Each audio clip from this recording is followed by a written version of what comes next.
December 13th, 1943, 9:27 a.m.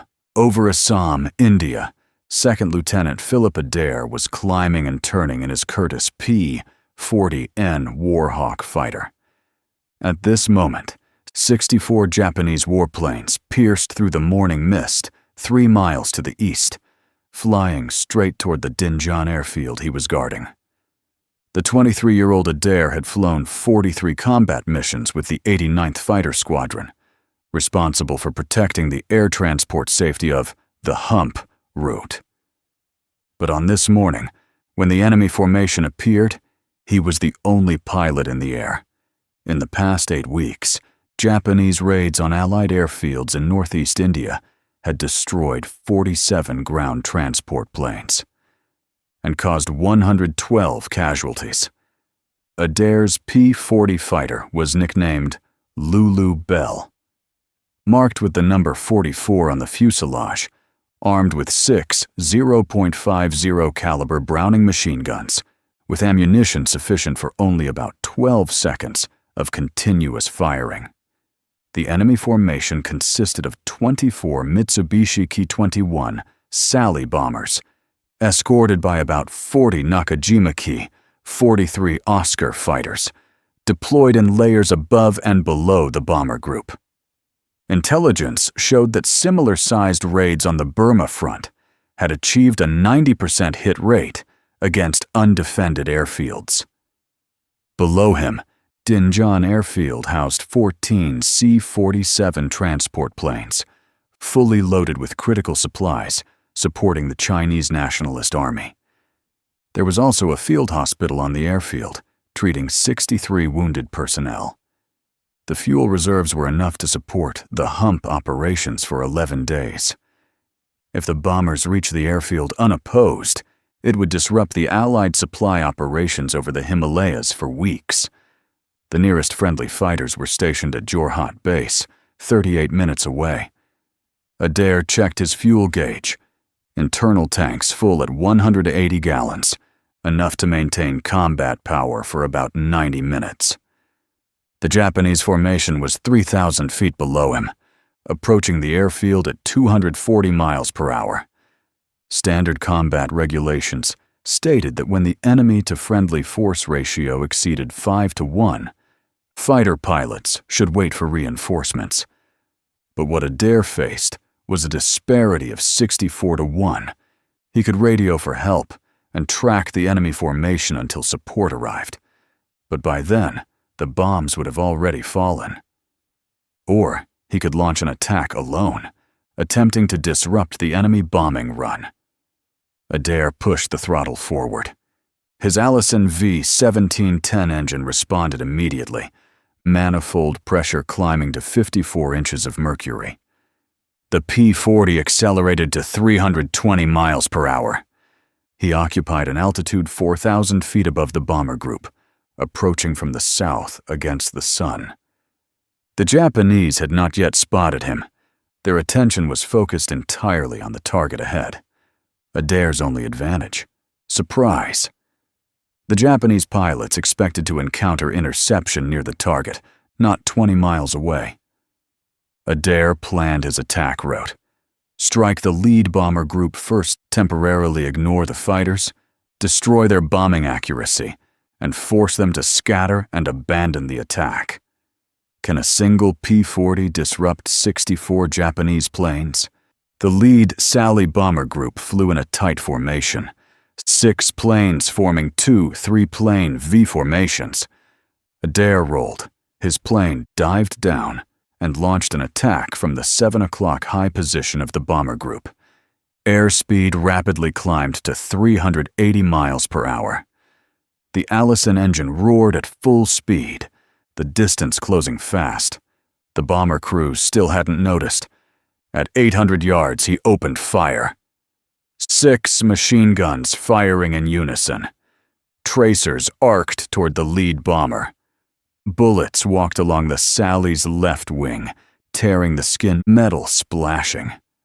Orange flames ignited in the bomber's left engine, black smoke pouring from the cowling. The formation scattered instantly. The bombers broke left and right. The tight V formation turned into chaos. Adair pulled back hard on the stick. 7 Gs pinned him firmly into his seat while he rolled to the right. 40 Oscar fighters dived toward him. The Nakajima Ki-43 Oscar was one of the most maneuverable fighters in the Pacific Theater. Powered by a Nakajima HA-115 engine, producing 1,150 horsepower, it could reach 329 miles per hour at 13,000 feet. Its turning radius was smaller than any American fighter. Its butterfly combat flaps allowed the plane to decelerate rapidly in a turn without stalling. Japanese pilots ruthlessly exploited this advantage. In the past 6 months, Oscars had shot down 63 Allied fighters in Burma and northeast India. Adair's P-40N was faster in a straight line, but its turn rate was far inferior to the Oscar. This Warhawk was powered by an Allison V 171081 engine, producing 1,240 horsepower at 3,000 RPM, with a max speed of 378 miles per hour below 12,000 feet. But in a sustained turning dogfight, the heavier American fighter would lose energy faster than the lightweight Japanese plane. The standard P-40 tactic against an Oscar was simple. Never dogfight with it. Use speed for hit and run, regain position after pulling away. But Adair could not withdraw. If he fled, the bombers would reform and complete the attack on Dinjan Airfield. He had to keep applying pressure on the enemy, keeping them scattered and unnerved even if it meant fighting 40 Oscars alone. The first batch of 4 Oscars approached from his 10 o'clock high in a loose 4-plane formation. Adair rolled left, pulled the nose up, and fired a short 2-second burst at the lead fighter. The .50 caliber bullets shot high and missed. This Oscar broke right, its wingman following close behind. Adair reversed his turn, diving to maintain speed. 2 more Oscars dived from above. He spotted the target at 400 yards, pulled up into a left climbing turn, and fired again. Still a miss. The ammo counter showed only 800 rounds remaining for the 6 guns. At the current rate of fire, he could only launch about 6 more attacks. With fighters covering the rear, the Sally bombers were trying to reform. One 6-plane group was gathering together. If they formed the bombing V formation again, they would proceed with the attack. Adair had only about 90 seconds before the enemy would reach the drop point for Dinjan Airfield. He leveled off, pushed the throttle to full, and dived at the bombers again. 8 Oscars followed closely behind, but the P-40 accelerated to 405 miles per hour in the dive. The Oscars could not keep up with this speed. Adair opened the distance, leveled off at bomber altitude, and aimed at the right side Sally formation. At 300 yards, he opened fire. Tracers concentrated on the lead bomber's right engine. The Mitsubishi HA-101 radial engine exploded into a fireball. The bomber rolled right, trailing flames and debris. The wingman broke formation to avoid a collision. Adair kicked the rudder to slide left and fired at another Sally. The bullets penetrated the bomber's thin fuselage skin. The Ki-21 bomber was not equipped with armor protection for the crew, nor did it have self-sealing fuel tanks. This model, designed in 1936, was outdated by 1943, but could still carry 2,205 pounds of bombs, enough to destroy all facilities at Dinjan Airfield. Oscar fighters approached again. This time, 12 of them came. Adair's fuel gauge showed 162 gallons remaining, ammo counter reading 650 rounds. The bombers were only 19 miles from Dinjan Airfield. Only about 4 minutes remained until they reached the bombing range. Just then, his engine began to overheat. The Allison V1710-81 was a liquid-cooled engine. Coolant circulated through channels in the cylinder heads and block, absorbing heat from combustion, then flowed through radiators beneath the fuselage.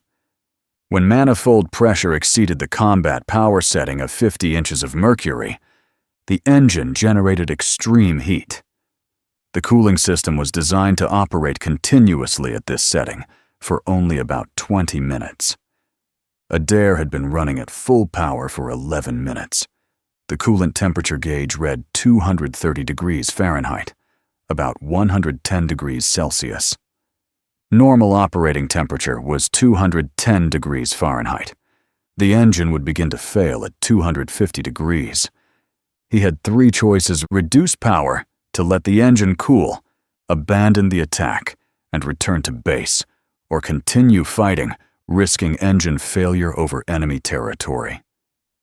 The Sally bombers were only 17 miles from Dinjan Airfield, still within bombing range. The threat was not eliminated. Adair kept the throttle wide open. Two Oscars came head-on, closing speed exceeding 600 miles per hour. Both opened fire at 500 yards. Adair saw their muzzle flashes. 7.7mm tracers attacked his nose. He returned fire. The heavier 0.50 caliber bullets had more kinetic energy and longer range. At 350 yards, his bullets hit the left Oscar's engine cowling. The light fighter shuddered and broke left, trailing white coolant steam. The wingman followed immediately. Adair rolled right and dived. Coolant temperature rose to 240 degrees Fahrenheit. The bombers were 15 miles from the target. Two six-plane formations had reformed the bombing V. The third formation was still in disarray. Three bombers were struggling to rejoin the group. Adair rushed toward the lead formation again. 6 Oscars tried to intercept, but he dived past at 390 miles per hour, too fast for them to follow. At bomber altitude, he leveled off and fired at the lead Sally. The first short burst hit the bomber's right wing spar.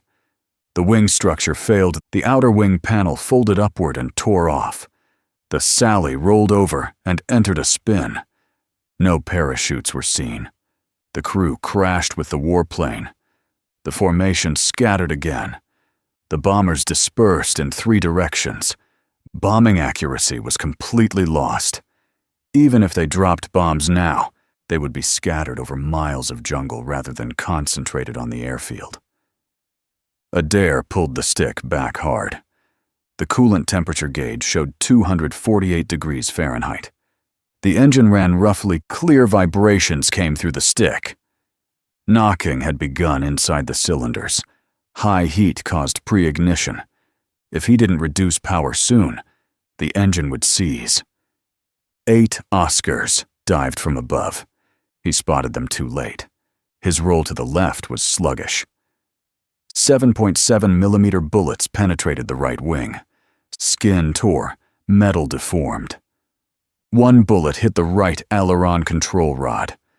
Aileron response became sluggish. He needed more right stick pressure to maintain level flight. Another strafing run hit the fuselage.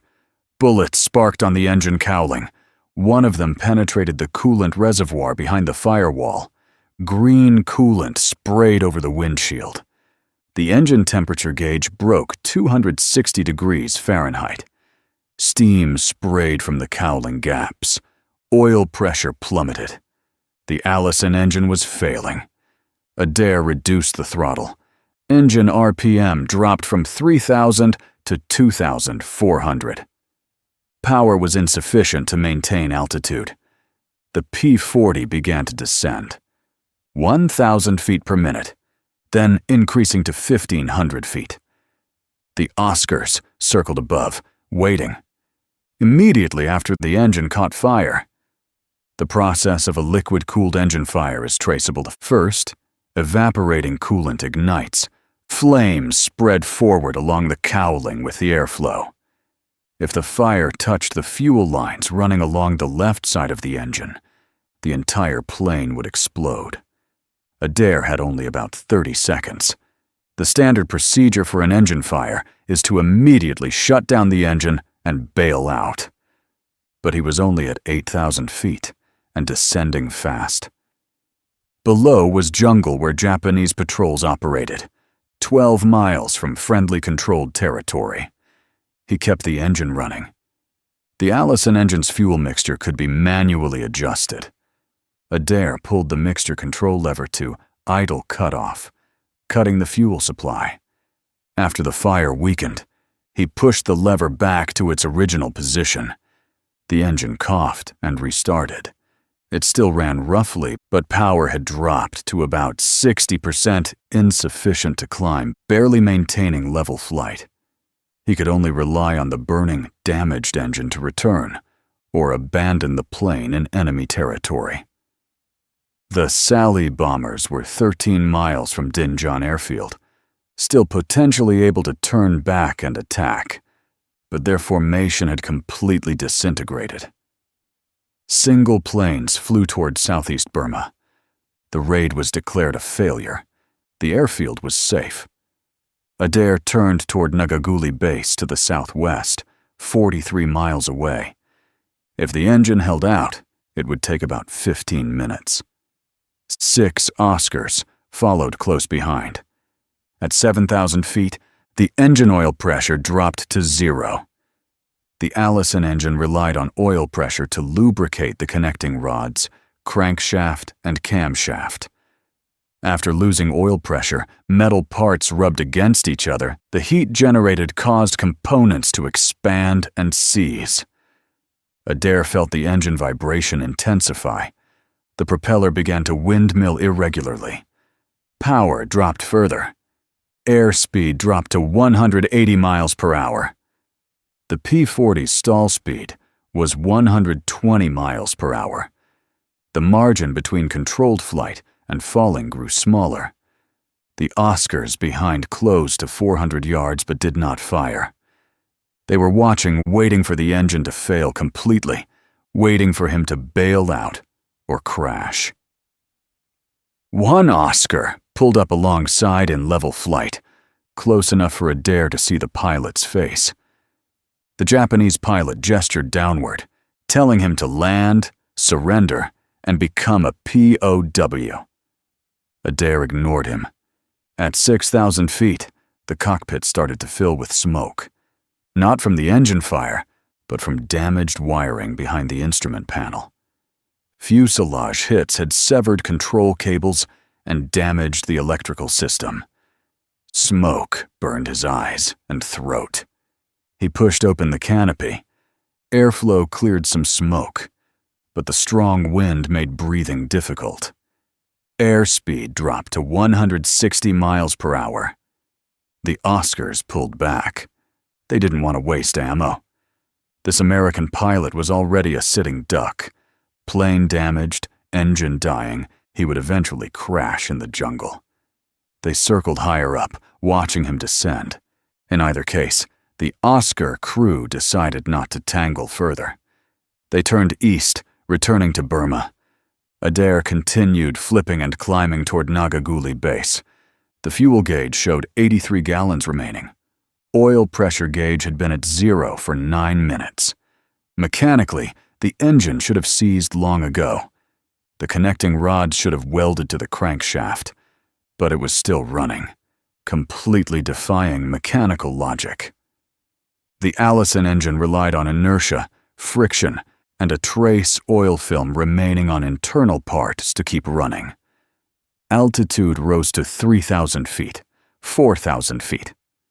Nagaguli Base was 21 miles to the southwest. At current speed, it was an 11-minute flight. The coolant temperature gauge had failed. The needle had melted at some point. The cowling was still smoking, but the flames were out. Either the fire had consumed the available fuel, or the lack of coolant caused the fire to extinguish itself. At 5,000 feet, Adair finally saw Nagaguli Airfield ahead. Runway, tower, hangar blast walls. Safety was close at hand, but he faced a new problem. The P-40's landing gear was hydraulically driven, relying on engine power. Now the engine output was extremely low, liable to stall completely at any moment. If the engine failed after lowering the gear, he would crash with the gear down in front of the runway. If he kept the gear up and attempted a belly landing, the impact might rupture the remaining fuel tanks, setting the plane on fire. He had to get the gear fully down and locked before the engine failed. Adair reached for the landing gear lever. His right hand trembled from carbon monoxide poisoning. Smoke had accumulated in the cockpit for 14 minutes. He pulled the lever down. No reaction. The P-40's hydraulic system operating pressure was 1,000 psi, pressurized by an engine-driven pump, sending hydraulic fluid through steel pipes to actuators controlling the gear. Insufficient engine power meant the hydraulic pump couldn't generate enough pressure. The gear remained locked in the retracted position. The P-40 was equipped with a backup system, a manual pump on the left side of the cockpit. It required 28 pumps to manually pressurize the hydraulic system enough to lower the gear. Adair grabbed the manual pump handle with his left hand, right hand still holding the stick, and began to pump 1, 2, 3. The gear didn't move. The manual pump required 2 hands to pressurize effectively. But letting go of the stick meant losing control of the plane. The damaged aileron and elevator would immediately push the nose down. He reached back and unbuckled the safety harness behind the seat, wrapped it around the stick, and pulled it tight through the seat frame. This makeshift device held the stick in an approximate neutral position.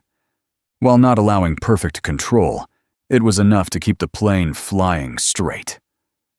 Adair gripped the manual pump handle with both hands and pumped hard. 5 times, 10 times, 15 times. On the 23rd pump, he felt resistance. Hydraulic pressure was building. At the 28th pump, a click came from beneath the cockpit. The left main gear extended and locked. 3 seconds later, the right main gear also locked. Lowering the gear significantly increased drag. Airspeed dropped from 160 miles per hour to 135 miles per hour. Although still above stall speed, the margin was slim. The engine was currently outputting about 40% power, barely maintaining altitude with the gear down. Nagaghuli runway was 7 miles ahead, only 3 minutes away. Adair's vision began to tunnel, gray fog rising at the edges. Carbon monoxide poisoning was affecting his brain function. He shook his head, staring at the runway. 6 miles, 5 miles. The still-working engine temperature gauge showed 310 degrees Fahrenheit, about 154 degrees Celsius. Far beyond the red line. Internal metal parts expanded. Due to high heat tolerances shrank. Piston seizure, valve sticking, or rod failure could occur at any moment. At 5 miles, the Nagaghuli tower operator spotted him. A P-40 with a smoking cowling, unstable flight attitude, and gear down. They thought he would make a normal approach, drop flaps, slow down, land main wheels first. But Adair's flaps also relied on hydraulics. Insufficient engine power couldn't provide enough hydraulic pressure for both gear and flaps. With the gear down, the flaps had to stay up. A no-flap landing meant a higher touchdown speed. 120 miles per hour instead of the normal 90 miles per hour. This required a longer landing roll. Nagaghuli runway was 4,000 feet long. A no-flap landing in a damaged plane required at least 3,000 feet. If he could maintain airspeed, keep the engine running, and touch down smoothly. There was a chance of success. 2 miles from the runway, the engine finally died. The propeller windmilled to a stop. Loss of power and thrust turned the P-40 into a glider with extremely poor gliding performance. The Warhawk's glide ratio was about 8-to-1. From 2,000 feet, theoretically, it could glide 3 miles. But the damaged airframe, bullet holes in wings and fuselage disrupting airflow, reduced the actual glide ratio to about 6-to-1. He simply couldn't reach the runway. He would crash in the jungle in front of the runway. After fighting 64 Japanese planes alone, flying inverted for 11 minutes, barely keeping a dying engine running for 15 minutes, only to have the engine die at the most critical moment. To crash 200 yards from safety. Then, he remembered a point about P-40 gliding performance mentioned by an instructor during training, the special effect of inverted flight. In a normal glide, the plane nose points down. While gravity pulls down, wings generate lift. But when inverted, aerodynamic effects reverse. The wing camber that originally generated upward lift now generates downward force. However, at a specific angle of attack, this reversal generates less drag than normal flight. Theoretically, inverted gliding could reduce drag and extend range. This principle was only briefly mentioned in training. No instructor ever expected a pilot to actually use it. But at this moment, Adair had no other choice. At 1,800 feet, 1 mile from the runway, Adair flipped the plane to inverted flight. Blood rushed to his head again, vision turning green. He stared at the jungle passing below or above, his sense of space completely disoriented. Airspeed stabilized at 125 miles per hour. Descent rate dropped to 500 feet per minute, better than the 700 feet per minute in normal flight. The Nagaguli Tower operators witnessed an inverted P-40 with gear down approaching. Flying inverted with gear down neither fit aerodynamic principles nor structural limits. The gear doors, designed to withstand airflow loads from below, were now bearing loads from above. But the gear miraculously remained locked. On the ground, Crew Chief Technical Sergeant Robert Martinez watched the plane through binoculars. Seeing it flying inverted, gear down, cowling, smoking, his first reaction was that a Japanese pilot had stolen a P-40 and was attempting to strafe the airfield. Martinez rushed to the nearest .50 caliber machine gun position. 3 other ground crew followed. Arriving at the position, they began traversing the weapon to aim at the approaching plane. Adair's altitude dropped to 400 feet, half a mile from the runway threshold, still maintaining the inverted attitude. His vision continued to blur, the gray tunnel sensation growing stronger. Carbon monoxide and negative G loads had him nearly unconscious. Only about 20 seconds of lucidity remained. He had to flip upright, align with the runway, and land in this moment. Flip too early, the damaged controls would immediately push the nose down, leading to a premature crash. Flip too late, and he would overshoot the runway.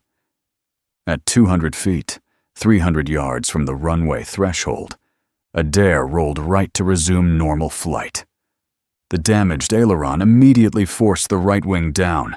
He pushed the stick left to fight it, struggling to keep the wings level. The nose wanted to drop. He yanked back on the stick. The severed elevator cable provided only partial control, limited, but enough. The P-40 dived toward the runway at a steep angle, nose up, wings rocking.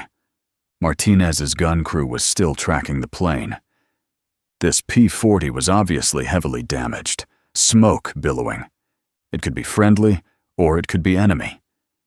In 3 seconds, the plane would cross the runway threshold. Martinez had to make a decision. Fire or hold fire. He chose to hold fire. Adair crossed the threshold at 90 feet. Descent speed was extremely fast, angle too steep. The P-40 completed the final 90-foot descent in 4 seconds. The main wheel slammed onto the concrete runway. The 7G impact fully compressed the landing gear struts. The tail wheel smashed down the metal, screaming piercingly. The right main gear collapsed under the load. The right wing dropped, wingtip hitting the ground and digging into the runway. The plane ground-looped 180 degrees to the right, spraying sparks and concrete fragments. It slid backward for 200 feet before stopping. Thick smoke billowed from the engine cowling. Fire crews rushed to the plane immediately. Adair sat quietly in the cockpit for 12 seconds. Then he unbuckled his harness, stood up, and climbed onto the wing. His legs went weak. He held onto the wing spar to steady himself. Ground crew arrived and helped him down. Martinez also arrived with the fire crews. They opened the cowling. The Allison engine before them was completely totaled. Pistons seized, crankshaft, bent oil pan ruptured. Coolant flowed everywhere. Adair and Martinez inspected the warplane's damage together. 16 bullet holes in the fuselage, 7 in the right wing, 4 in the left wing. 1 bullet had completely severed the right aileron control cable. Another had pierced the hydraulic reservoir. A third had cut 2 sets of wires behind the instrument panel. The engine had suffered catastrophic damage from overheating and oil starvation. All cylinders were scored. 3 connecting rods were welded to the crankshaft. The cooling system was completely destroyed. Lulu Bell would never fly again, but Philip Adair had successfully saved Dinjan Airfield. Intelligence confirmed that all 24 Sally bombers turned back without dropping a single bomb. The Japanese formation scattered 15 miles from the target. 40 Oscar fighters escorted the empty bombers back to Burma. 0 hits on Allied facilities. 0 ground casualties. 14 C-47 transports remained intact. The Hump air transport was not interrupted in any way. December 16, 1943. 3 days after the mission, 10th Air Force Command interviewed Adair. He described the attack process, inverted flight techniques, and landing approach details in detail. The flight surgeon's examination found that 72 hours after the mission, his blood carbon monoxide levels were still higher than normal, determining that he was in a state of severe poisoning during the last 11 minutes of the flight. Damage of this magnitude should have rendered him unconscious, but he maintained mobility through sheer willpower. January 8, 1944. Lieutenant General Joseph Stilwell, commander of U.S. forces in the China-Burma-India theater, awarded Second Lieutenant Philip Adair the Silver Star. The citation read, December 13, 1943. Second Lieutenant Adair displayed extraordinary courage in action against enemy forces. Flying alone, he intercepted and disrupted a formation of 64 enemy aircraft attacking Allied facilities. Despite his plane being heavily damaged and himself injured, he continued to press the attack, successfully preventing the destruction of key supply facilities. Adair subsequently flew another 95 combat missions with the 81st Fighter Group, becoming an ace pilot with 5 confirmed kills. In his last mission in July 1944, he shot down 2 P-43 Oscars in northern Burma. He returned to the United States in September of the same year, surviving the war. He served in the Air Force for 30 years, retiring as an Air Force colonel in 1971. The 81st Fighter Group, nicknamed Burma Banshees, continued to fight until August 1945, shooting down 413 Japanese planes in air combat and destroying 147 on the ground. 63 pilots were killed or missing. Their skull insignia became one of the most recognizable symbols in the China-Burma-India theater. The P-40 Warhawk never possessed the reputation of the P-51 Mustang or P-47 Thunderbolt. It was slower and difficult to operate effectively above 15,000 feet.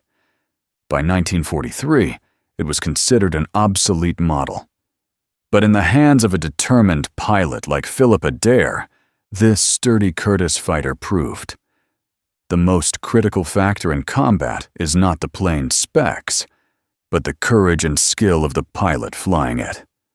One pilot, one obsolete plane, 64 enemy aircraft. December 13th, 1943. Philip Adair proved with action that when a person refuses to give up, disparate odds mean nothing.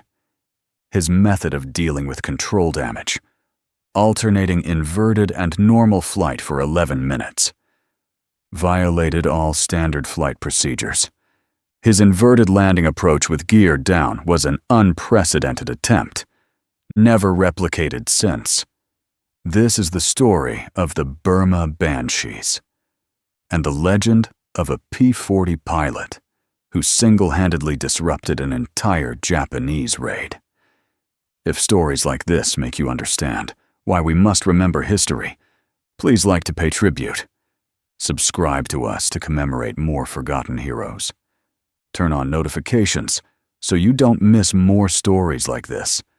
Leave a comment to tell us where you are watching from, and if anyone in your family served in the China-Burma-India theater. Thanks for watching. See you next time.